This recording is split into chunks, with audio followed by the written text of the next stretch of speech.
నా నియమము.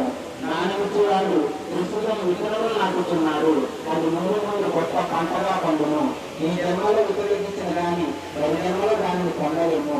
దానం వలన వైరాగ్యము కలుగును, వైరాగ్యము వలన భక్తి, దాని వలన జ్ఞానము కలుగును.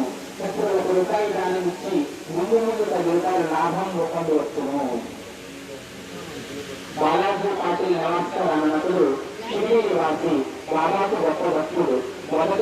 మొదట ఇక్కడ బాబాకు తిరిగే దారులన్నీ తెరిచి శుభ్రపరిచేవాడు. ఇక్కడ ప్రతి సంవత్సరం తన పొలంలో పంటను కోరిగానే మొత్తం పంటను తెచ్చి బాబాకు అర్పించేవాడు.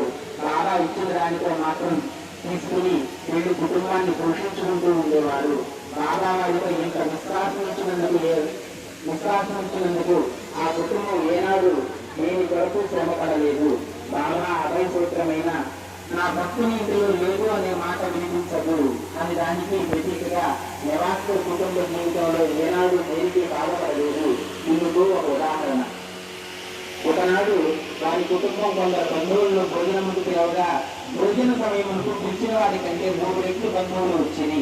భోజన పదార్థాలు చాలా మంది వారి ఆందోళన చెంది సాయిపై భారం వేసి వంటలు చేసిన అన్ని పాత్రలపై వస్త్రాలను తప్పి లోపల సాయి ఊదిని చల్లి